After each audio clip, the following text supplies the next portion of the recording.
Hello everyone and welcome back to my channel. What you are looking at here is a facsimile copy of the first 2 pages of the Oeralinda book.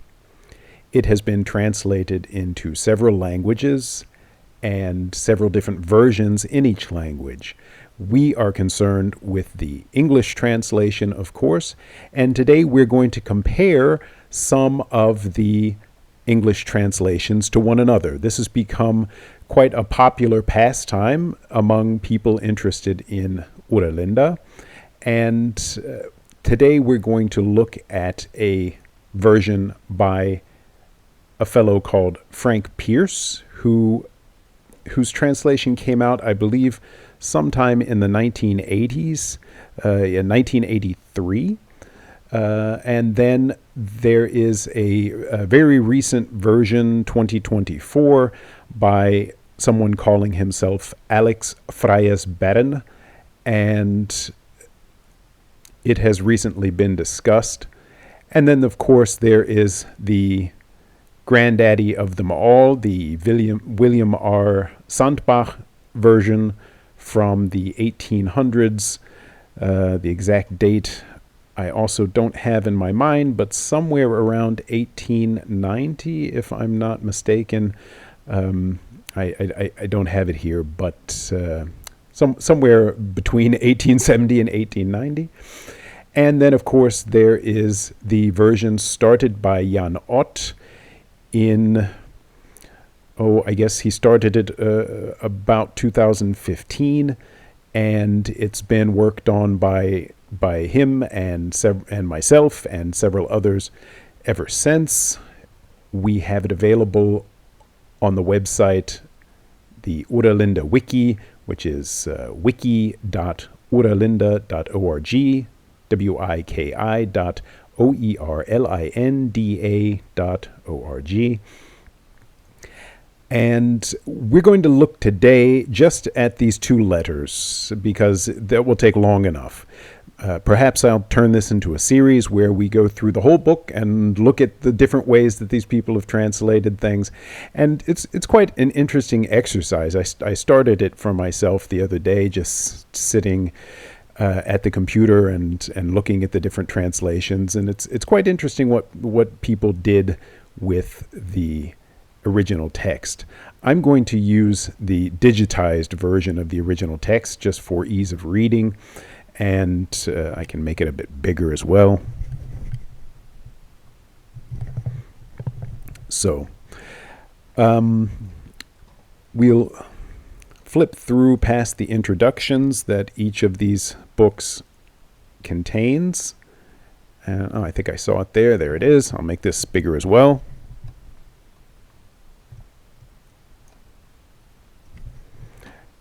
And this is the Alex Frya's Bern version, and his introduction is finished. Here we go.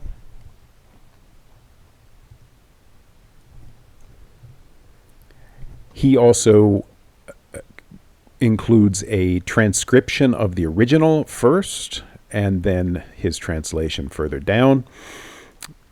In the Sandbach version, the introduction is quite lengthy. Okay, the letters are here, and I will make those a bit bigger as well.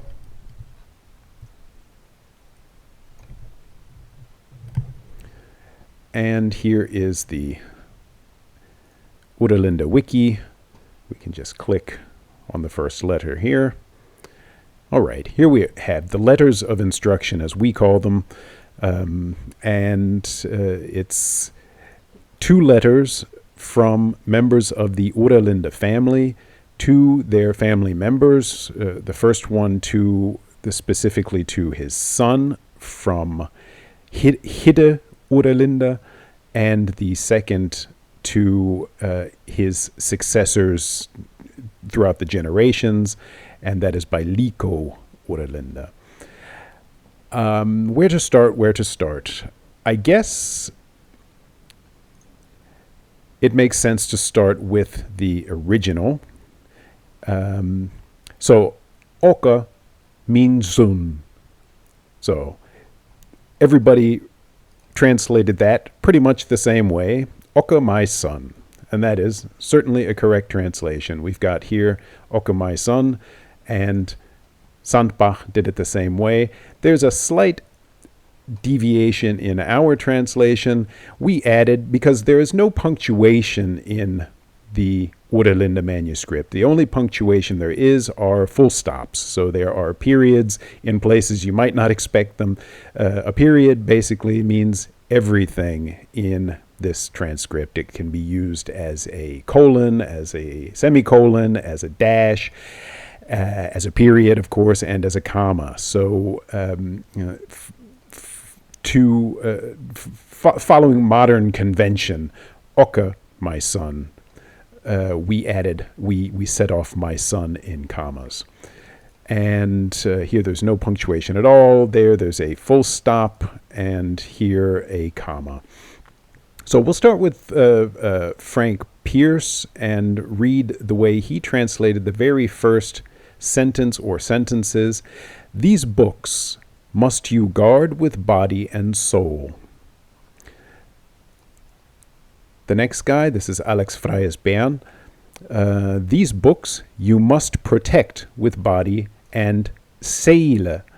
So he chose not to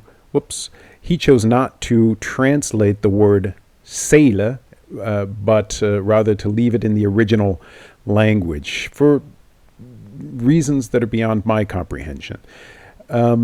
You must preserve these books with body and soul. So here we have a difference.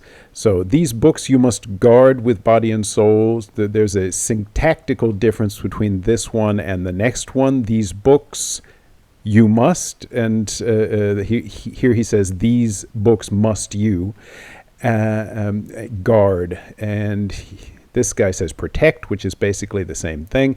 Sandbach used the word preserve rather than guard or protect. And that seems to be a slightly different meaning to me. Guarding kind of connotes that somebody's might be after them, that you have to guard them and protect them from something, whereas to preserve them is you're basically just guarding them against time and the elements, in my understanding. Let's have a look and see how we translated it.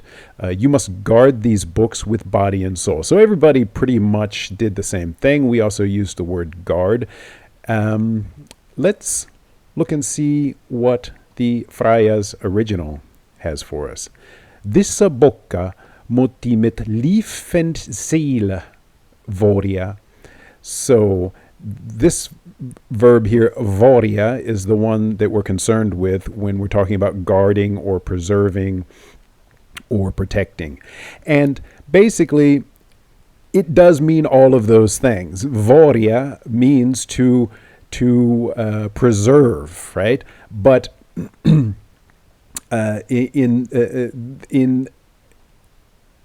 context with your body and soul, certainly it would be more idiomatic to use guard or protect, and it can. So here's one thing that I'll start saying about the Frya's language.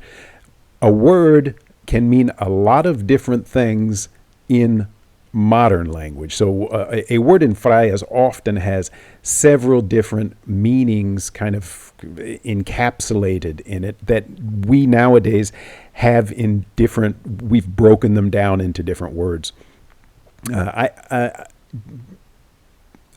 I think it should be perfectly clear why somebody would choose to guard something,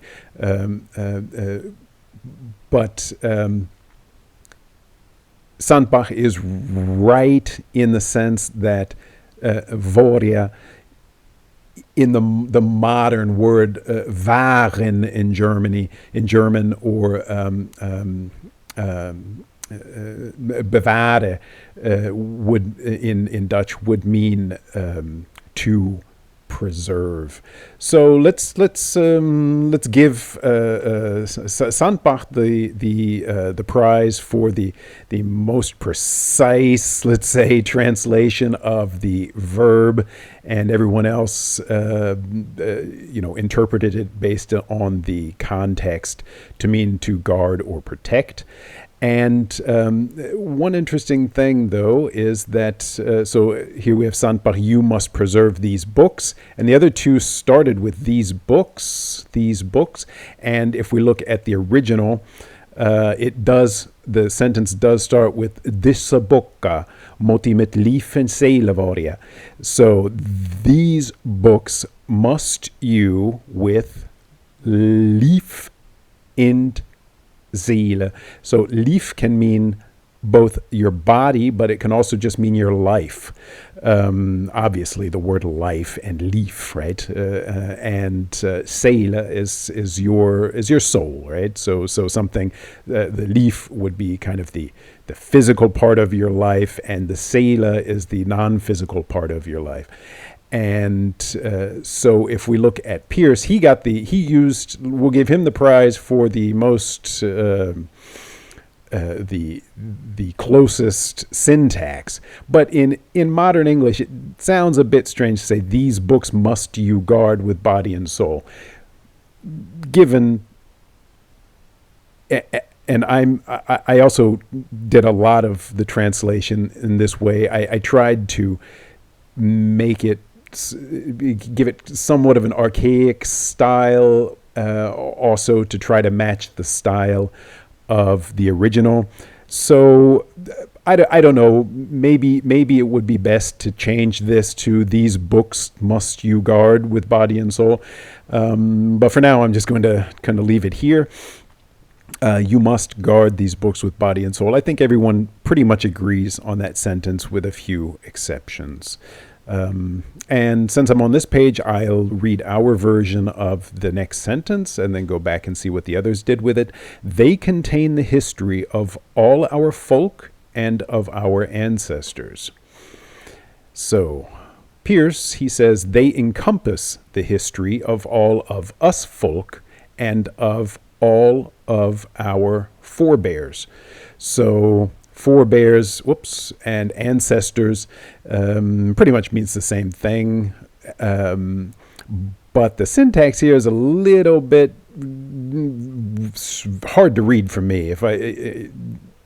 You noticed I tripped over my tongue a bit. They encompass the history of all of us folk, which is not really valid grammatically, and of all of our forebears. At this point, I'll show you the original and tell you why he decided for all of us folk, because the original says, hier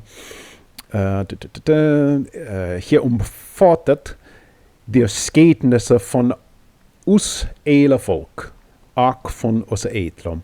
So us is our, right, in the Fryas, and he just took it over one to one, made it us. I get that maybe, it's definitely enticing to try to use a word that's as close as possible to the Fryas, because a lot of times, the word is so similar to English that it's just like, wow, I want to show people, I want people to understand that this is literally the same exact word now. But this is not the way we speak now, so it makes it hard to read.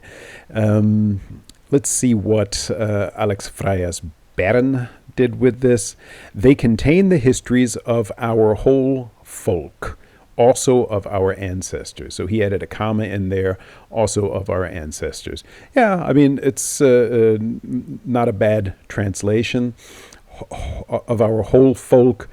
He did something similar to Pierce with the us. We've got the word eile. You can see the word whole in there if you know what you're looking at. And here, Mr. Sandbach said, they contain the history of all our people as well as of our forefathers. So a lot of people, he used ancestors here. Frya's Bern, Sandbach chose forefathers, and Pierce chose forebears. That's just whatever floats your boat at that point. We have got ancestors as well. They contain the history. We streamlined it a bit. They contain the history of all our folk and of our ancestors. And here, it's also a pretty streamlined sentence. Ja omfattat. So there are a few different takes on omfattat. Encompass is probably the closest to the, let's call it the main meaning of omfattat, to encompass. But again, is that really the most fitting thing to use in modern English? And everyone else, I think, used contain. Yeah, to contain. They contain, and we also said they contain. So I think that really makes the most sense. We still got the word in German,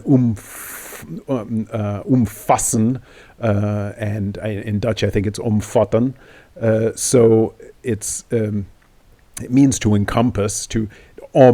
Means to go around, and vat means to grab. So they literally encompass. They form a circle around or something. And but I mean that's what contain means too. And it's just the most straightforward solution. The reason I'm doing this, by the way, is because there's been a lot of talk about these people, especially our translation, we are putting our own interpretation in. So one of the things I want to show with this is that everybody has to interpret something, right? Because we are literally translating it into a modern language. Otherwise, we would just put out the original text, and most people wouldn't be able to read it. So, I mean, the whole point of translating something is to put something in a way that people are going to understand, right? Which means that when you come up to a word like omfattat, that you're going to have to decide what modern word would most closely deliver the message that you believe is being sent. And so everyone had their own slightly different variation, with syntax and verbiage. But for the most part, we're still on the same page. And, you'll find that throughout the rest of the book, there's not that many huge differences between them. It's more stylistic, and for me, my goal and Jan Ott's goal and the goal of this project is to deliver a translation that's going to both express the time and the atmosphere that you kind of feel when you're reading the original, but also to make it clear. So let's start the next sentence here with the original. Verleden jaar heb ik them utervloed gered, tegelijk met die en din moeder. So let's see what Frank Pierce did with it. Last year. So that's the way the sentence starts in the original as well. I saved them from the flood as well as thee and thy mother. So here he's mixed in some really arcane form, thee and thy. And if you look at the original, you'll also notice that that's what it says, right? Mit thee and dinere moeder. So he definitely takes the prize for sticking to the most original way to say you. In our version, we reserved thee and thy for very kind of special sections where somebody was saying something very, very sacred. Let's see what Alex Fryas Bern did with it. Last year I saved them from the flood at the same time as you and your mother. So here's a slight difference between Pierce and Fryas Bern. The first says as well as you and your mother, or thee and thy mother. And the other guy here, he says at the same time as. So he read in kind of a chronological aspect, and we'll look at the original to see who has it more correct. What did Sandbach do with it? Last year I saved them in the flood, so not from the flood. Is that what he says? From the flood.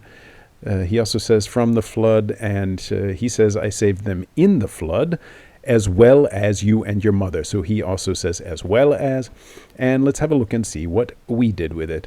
Last year I rescued them from the flood, together with you and your mother. So we had it quite a bit differently. Let's have a look at the original one more time and see what it says. So, verleden year heb ik dem uit der flood gered. So, last year is what everyone had.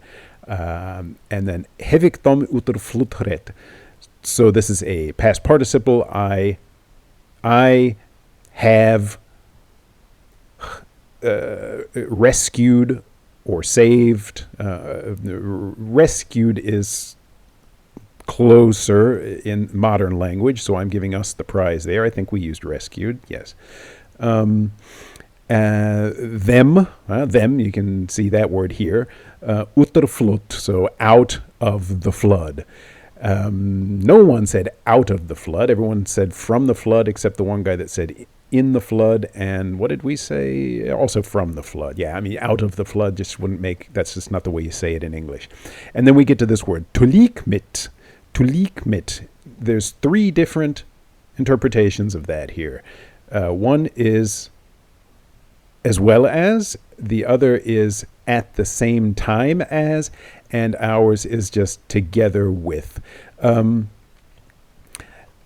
Syntactically, I'd say nobody did it precisely the way that it is in the original.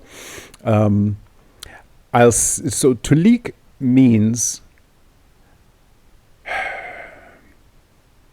alike with, right? So my original impulse on this was to use as with. So that would be the most correct translation here would be as with you and your mother. So, or as I did with. Last year I saved them from the flood as I did with you and your mother. The same way I did it. So, this fellow decided that tulik means at the same time. But really, leak is, you'll see the modern English word like in there, right? So likewise with, right? The same way I did with. And, but I found it a little bit clumsy in English to say, as I did with you and your mother. So to leak can also mean just generally just like, right? So like with you and your mother. And that's where you kind of get the idea of at the same time. So and as well as it again, it's really just a kind of a judgment call here. Maybe if you really wanted to stick to the original as much as possible, you would just write here, like with you and your mother. But it sounds clumsy in English. So everyone came up with some way to express it. That's the reason probably that this Fryas Bern includes the original. It's also the reason that we have included the original in all of the books that we have put out, and that we have both the actual original and a digitized version of the original on the wiki website. The book that we're going to bring out here in the next couple months, the hardcover book with our revised and re-revised and really polished translation, is going to be translation only. We've decided. We do have a lot of footnotes. So, for example, this body and soul thing, we explained that it could also mean life. So what we've done is, if there were words that could be translated in different ways, we put a footnote in. We're probably going to have a few less footnotes in the next version, because the goal is really to put out a book that people are just going to be able to read and enjoy reading. And if you want to look more into the background and stuff, there's always the wiki on the website. So that's the idea that we are running with this time around. So let's move on. We may not get all the way through this one letter. Maybe we'll stop halfway through and go to the other one, or we'll just do one. We'll see. I don't want to take too much of your time, but I find this an interesting and fun process, and I'll be happy to go through the entire book. Leave me a note in the comments what you think. If we take the next year and go through the entire book and see what everybody did with it, and that way hopefully you can also learn a little bit about the original language. So I'll start with ours since we're here. So we saved the books, and but they had become wet and began to decay. So as not to lose them, I copied them on foreign paper. So this is where there is some divergence between the translations. Let's have a look. However, they had become wet. Thusly they went rotten afterwards. In order not to lose them, I transcribed them on foreign paper. So, except for the fact that we used a few different words like transcribed and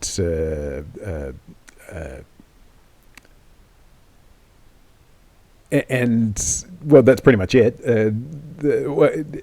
And they went rotten afterwards. So there's a bit of a syntactical difference. The meaning is basically the same, right? Let's see what Frya's Bern made of it. They got wet. Then they got wet. So he's changed the timing of it. We, as well as Frank Pierce, said they had become wet. And this Frya's Bern decides they got wet later. Then they got wet, which led to their decay. A much more streamlined kind of version. In order not to lose them, I transcribed them on overlandish paper. So we use the word foreign, and he used overlandish, which is close probably to the original Frya's word, but doesn't really mean anything in English. Whoops. So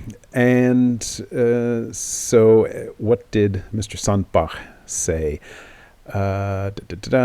So he tacked it onto the same sentence, because, as I said, the punctuation is certainly a matter of interpretation, because there's only one punctuation in the original, a period. So he tacked it onto the same sentence. Probably makes a lot of sense. So he put a semicolon, but they got wet and therefore began to perish. In order not to lose them, I copied them on foreign paper.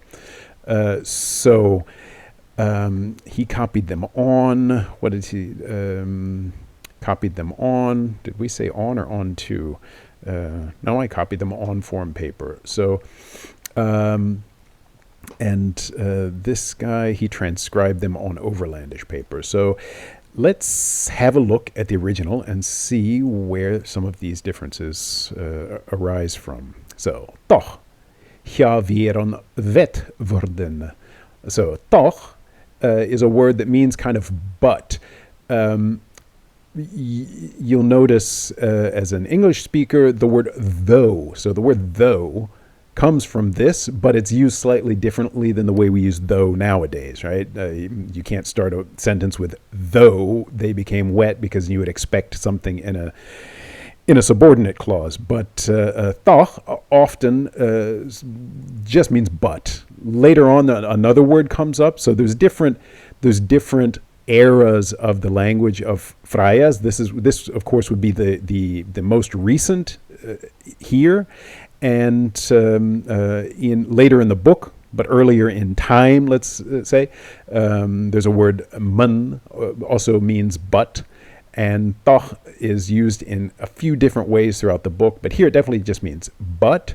Hier wären wet würden. So here we have the past tense of were and then to become. So they were wet becoming. That would be kind of the. I can't say it's a word-for-word translation because it makes no sense, right? It's not a translation at all, but syntactically, that's the way it is fit together. And würden can mean, it can be the past tense or the present tense of to become. So you have two past tenses, which puts it in the past participle. So they had become wet. So, but they had become wet. And notice wet is still the same word. And that is the way that this fellow did it, but they had become wet. However, he said, so rather than but. And I can see why you would choose something different, because but later with the word mun, right, you use but for that word, and you maybe want to have a different word. I tried to fit in the word though as much as I could, anywhere where though came in a way that you could use though. But here you just can't. So I think we just used but, because that is the way you would say it nowadays. Yeah, it's but they had become wet. So we both got the past participle correct and began to decay. And what does he say? Dadurch gingen hier afternej derven. So that is interesting, that nobody put that in its own sentence. So everybody streamlined it somewhat. Pierce, I think, streamlined it the least, but it ends up very clumsy. They had become wet, thusly they went rotten afterwards. That, I guess, is his version of dadurch. Dadurch it means through this, from this, right? So there through would be the modern English equivalent of dadurch. Gungen hier afternej derven. So, and derven, I don't think anybody got this right. Maybe not even us. I just realized it as I wrote it.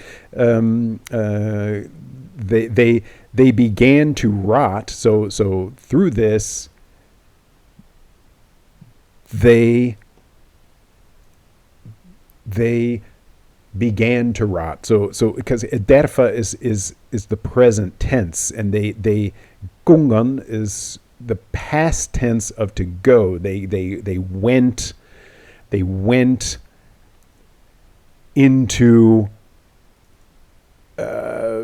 rotting or decomposing or whatever. Derven is, if you leave a piece of meat out on the counter for a week, that's what happens to it. It goes derven. And yeah, afternej is afterwards. So yeah, I see how Pierce came up with this, but it's clumsy. However, they had become wet, thusly they went rotten afterwards. I'd say he probably got it the closest, but it's clumsy. This fellow, Alex Frya's Bern, they got wet, so he has missed the grammatical tense here, which led to their decay. So he completely shortened the whole process, right? In the original, there's a complete other sentence that explains it all. Alex put it after a semicolon. Frank Pierce put it after a semicolon. This guy just decided to which led to their decay. He went to the result rather than actually writing what was written as close as possible. And that's a valid way to translate things. And Granddaddy Sandbach says, but they got wet. So he wasn't as specific with the tense, but they got wet. but they had become wet when I was saving you, is what, that's what kind of is missing out here. But they got wet almost as like it happened afterwards, like with the other guy there, and therefore began to perish. So therefore, he used the closest word to terdursh as of anyone, therefore, and he did also get that they began to perish. And did we? Let me see what we wrote here. And began to decay. Okay, I guess that is really the best way to do it in modern English. We use the word decay because really decay is the closest translation to derfa, especially when you're talking about paper. So as not to lose them, I copied them on foreign paper. I don't think anybody had anything much different than that. So as you see, there are nuances in everyone's translation. Anyone claiming that their translation is the best or the closest or something is just being ridiculous. It's always a process, and really the only actual text that is definitive is the one here, let's say the one here, the actual one that was written on paper whenever it was written. So anyone else coming after is really doing the best they can to express what they believe they are reading. I'm going to move on to the next letter, just so we get a little bit further than just halfway through the first one, and we'll go through some of this, maybe not all of it. Let's see. So, dear inheritors, that's right. Let me just make sure I've got the right page open for each one. Beloved heirs, yes, and he's got it on one page. Okay. So, I have to where. So that's the original, and I've got to put our English version onto the next. Okay, here we go. So I'll start with us, my dear heirs. This one I found kind of hard to translate. Liefa erfnoma. Erfnoma is so an erf is your inheritance, and noma are the people who take your inheritance. So dear Liefa is dear. Beloved, you could say beloved or dear. In a letter we often say dear, so I think dear makes sense here. And erfnoma, the takers of my inheritance, which basically we're saying everybody who comes after him. We had an argument about this, Jan and I, whether erfnoma is literally talking about just his immediate heirs, or is he talking about the heirs over civilization, over generations? There's really no way to tell except to go through the letter and see who he seems to be talking to. I don't know how many children he had, whether he's talking to his children and his grandchildren, and then thinking about their grandchildren. That's the way I look at it. Jan thought we should be careful and really just say heirs. Originally, we had something like my dear... I can't even remember what it was, but it expressed kind of, my heirs down through time. And it's a tough one. Let's see what Pierce did with it. Dear inheritors. So quite a almost technical term here, but I understand why. It's a really hard word to decide what to put in there. And this fellow has beloved heirs, so he went with beloved instead of dear. Yeah, I agree. I think it could also be beloved. Later on, I think we did use the word beloved below, like, oh no, we didn't. We said my dear, oh no, right after it, we said for our beloved ancestors' sake. And so there we did use the same word, leafa, and we used the word beloved. So just for stylistic purposes, Alex Frya's Bern used beloved in both cases. And Pierce, what did he do? He used dear and dear, both cases. And there is a word in Frya's dear, which definitely means dear, right? But it's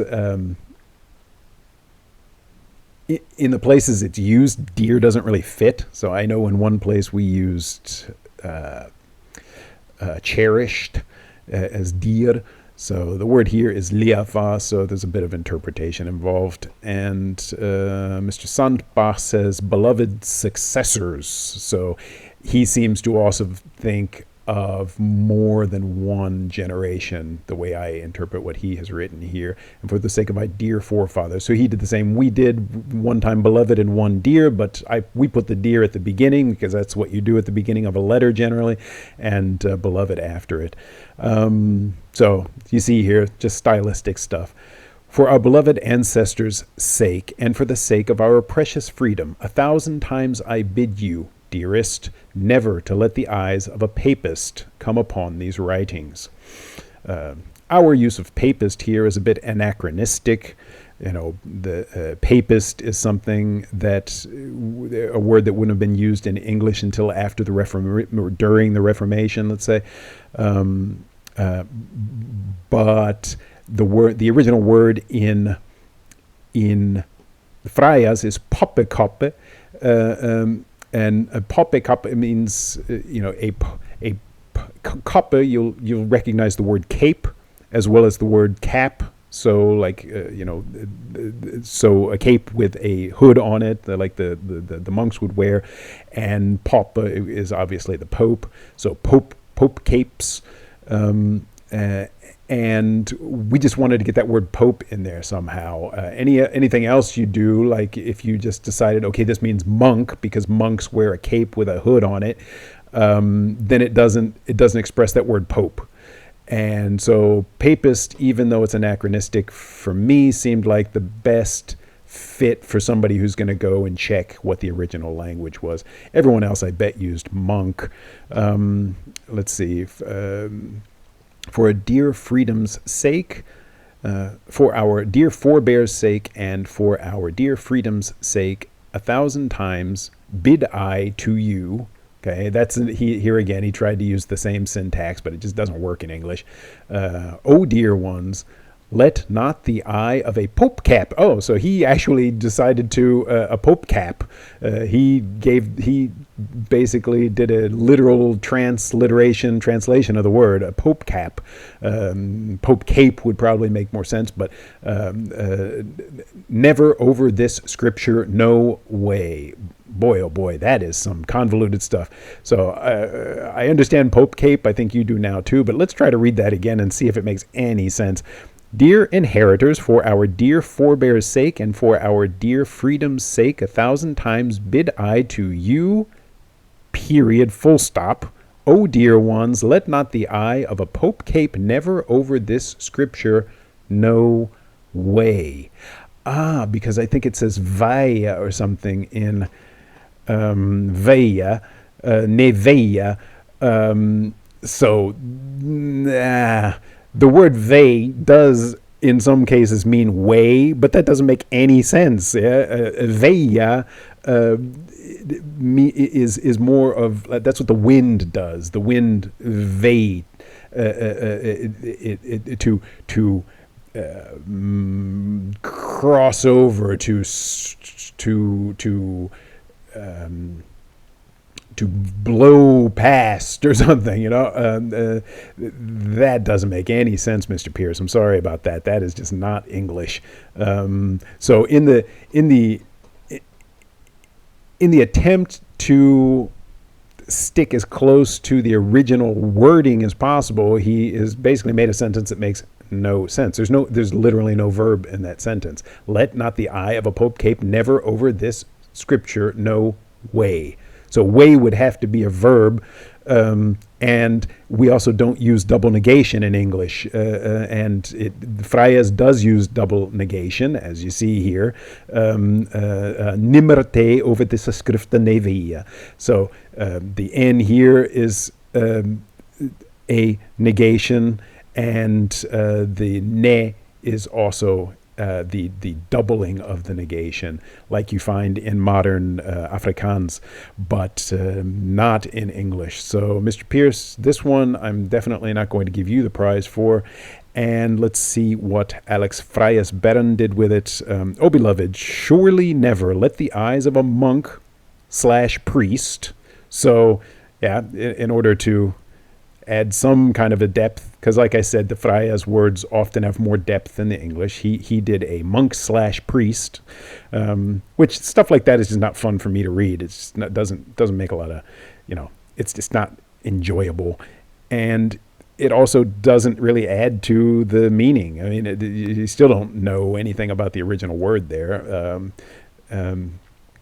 So, oh beloved, surely never let the eyes of a monk/priest never, so he did the double negation too, pass over these writings. So at least you got the verb right, pass over. So veia is like a wind going past.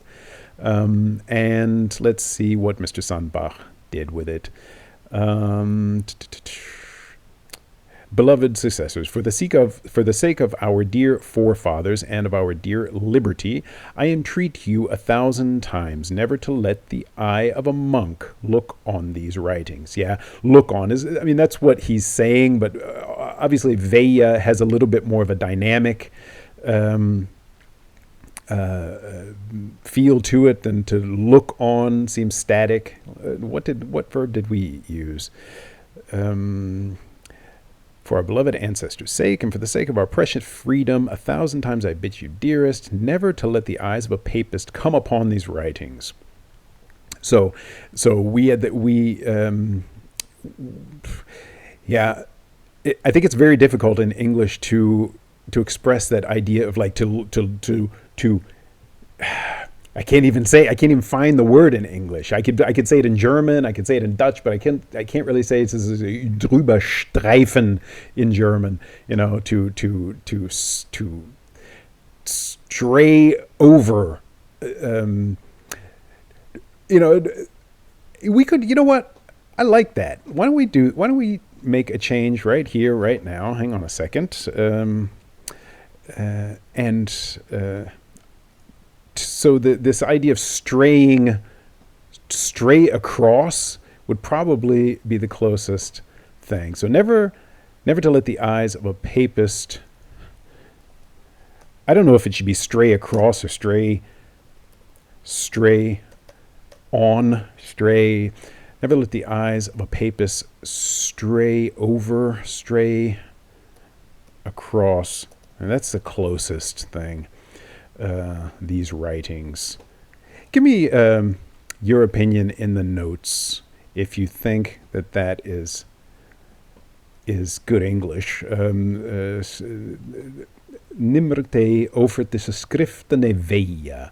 Veia means it's like the wind, it's moving across. And the eyes stray, right? We talk about, let your eyes stray. So I like that. That one we just came up with together, so to speak. We'll do one more sentence and call it a day for now. This is kind of one of my favorite, almost most poetic sections. Hier spreekt zweite Wörter. Men, there's that word men that I talked about that means but. Hier spreekt zweite Wörter, men hier tornat onmerksam aan alles wat van ons Fryas treft. So we'll stop with this sentence because this sentence really just has a bunch of great stuff in it. Hier spreekt zweite Wörter. So any English speaker will see here to speak sweet words. Hier is always a plural of they, so they. Hu is the singular, so hier spreekt zweite Wörter. They speak sweet words. Man hier tornat onmerksam. Tornat is kind of a tough one to translate. It means like twist, right? They twist. Unmerksam, that is imperceptibly. You can't see it happening. Like, you don't notice. It's subtly is probably the word that we used. Men je tornat onmerksam aan alles wat van ons Fryas treft. So on, they twist imperceptibly on everything. What is it's the same word in English, except now the W is in front and the H comes after. What on everything what van ons Fryas treft. The fun is weird in modern language here. We would just say us Fryas, wat us Fryas treft, but about we Fryas. And treft also then just means about. So von treft kind of is a compound here. Let's see what everyone else did with it. So Mr. Pierce says, they speak sweet words, but they undermine unnoticed all of what concerns us Frisians. Okay, so he uses the word Frisians. We can't really say that the Frisians and the Fryas are the same people, right? So it's over time there's been a lot of displacement there. So it's I don't think it's a good idea to use the word Frisians just one-to-one as Fryas. It's definitely a broader group of people, the Fryas, than the Frisians. And but I like the way he finished it. All of what concerns us Fryas, Frisians, whatever. But they undermine, that doesn't really catch the spirit of the word tornat. And Alex Fryas Bern, they speak sweet words, everyone pretty much has that, but they imperceptibly, so that's that word onmerksam, tear at everything that concerns us Fryas. So he put a possessive apostrophe here where it does not belong in English, definitely not. And they tear at. Tornat definitely does not mean tear. So I can see where somebody might see the false friend there. That would be like the past tense of to tear, like torn. But it certainly means twist, because we have it. It comes up later where the context makes it clear that it means to twist.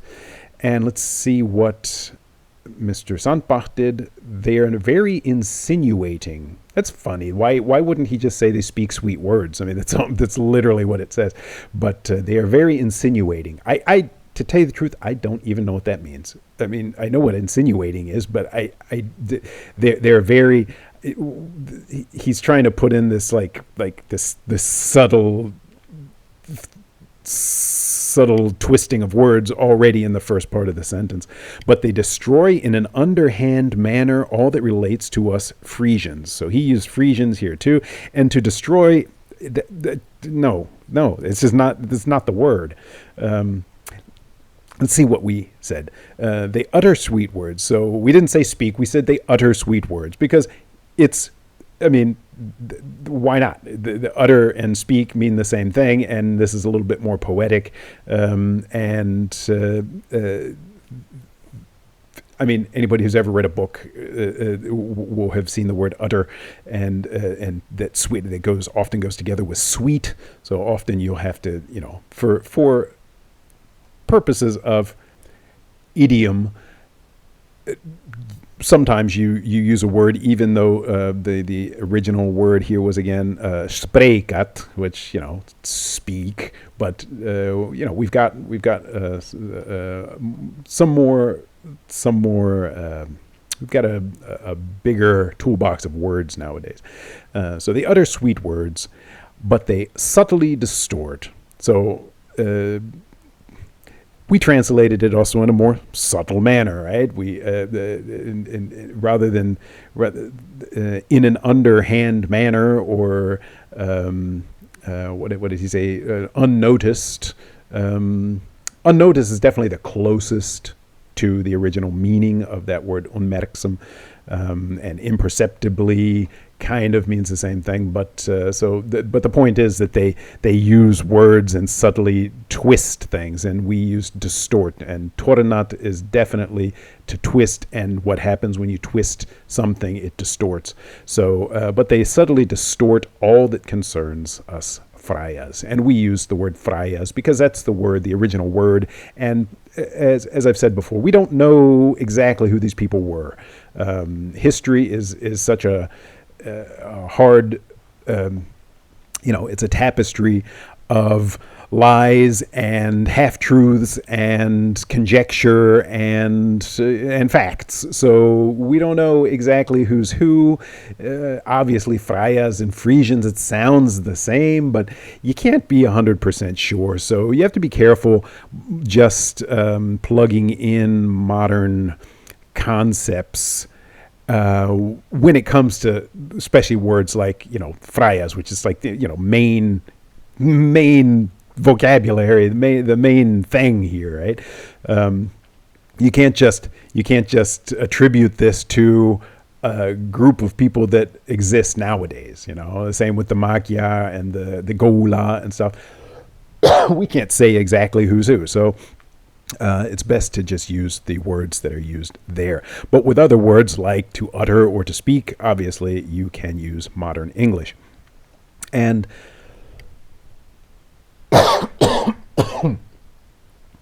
we'll do one more quick sentence because I like this one too. To gain rich endowments, they collaborate with the puppet kings. So the word here is prebende. Rika prebende te winnende. Sa helatja mit de poppenkeninga. So prebend, that word still exists. A prebend is an endowment that you receive from the church, I'm pretty sure. I would have to go back and see exactly what the meaning is. But since people don't know what it is, we use the word endowment. To win rich provender. Obviously, the word provender will have come from the word prebend, but it's not the same word. Provender is food, right? It's not that they were trying to get rich. They're trying to get good food. They were trying to get riches. And Rika prebende is Rika. What's the word? Rika prebende is literally, funding from the church. So to win rich provender, they conspire with popish kings. I don't know what popish kings are. The word poppenkening, there can certainly be some debate as to whether that means puppet, poppa, or whether it means foreign kings, because there's some dialectical evidence that poppa could just mean foreign. But let's see what Alex Frya's Bern did with it. They speak sweet words, but they imperceptibly tear at everything that concerns Frya's to win rich rewards. So he just used the words rewards. Possibly the word prebend and rewards are also related somewhere, but it's too vague. It does not express that word prebend, which has a specific meaning. They conspire with the puppet kings. So yeah, puppet is what he decided it meant as well. And Mr. Sandbach, in order to gain rich benefices, I would have to, I don't know exactly what a benefice is. That seems like a specific thing too. Let's see, an endowment, an endowed church office giving income to its holder. So yeah, so a benefice is certainly closer to the other two meanings, and perhaps the very closest, except the word to use the word prebend, which I guess probably doesn't. I guess benefice is the English for prebend, which you would find in the Germanic languages. They conspire with foreign kings. So he uses foreign here. he didn't translate it directly from the source text. He translated it from the translation by Ottima. So I would have to look and see what Ottima made of it. He may have also said foreign, and because he would have been familiar with the dialectical nuance that poppa can have. But I think we decided that it should just be puppet kings. Also, for people looking at the original, but we probably added a footnote: puppet kings, poppakening, are figureheads loyal to or controlled by hidden powers like marionettes. The West Frisian invective poppa, or even the Dutch poop, English poop, yes, poop, just like it sounds, may have been derived from this use of the word. Yes, so that's true as well. We didn't say anything about the meaning of foreign, because that is also kind of conjectural at this point. But Ottima was a real scholar of languages, so we'll give him the benefit of the doubt and say that maybe foreign would have been the best choice here, but we're going to keep it the way it is. And I think with that, I'll stop. I'd love to go through this whole thing with you guys, and I'm thinking of maybe even doing it live, because I think this lends itself to a live presentation, but I've never done that before, so I was a bit hesitant to do that this time. Let me know what you think. Should I do a live series, maybe every Friday, where we just take apart a section, and then you guys can give your input right away, especially if I find something to change or something? And I think that would be a fun way to kind of get you all involved in this, and really emphasize and maximize the transparency of this project, because this whole he said, she said, this guy's doing it right and they're telling lies and other, it's just so stupid, you know. I mean, I think some of you know what I'm talking about. There's some channels out there that they're beyond really even comprehension what they're trying to do with this work. And you know, when I look at this subtly distorting, the unmerksam tornat, I do sometimes ask myself if this is not a subtle distortion of some sort, that somebody, you know, whether they know it or not, they are subtly distorting the work here, and it's a shame that we can't all, you know, we're all interested in this, and that we can't all kind of come together and figure it out. But that's the goal, and that's what my channel is all about. And I'd love to hear what you have to say about it in the notes. So thank you, and I will see you or talk to you next time.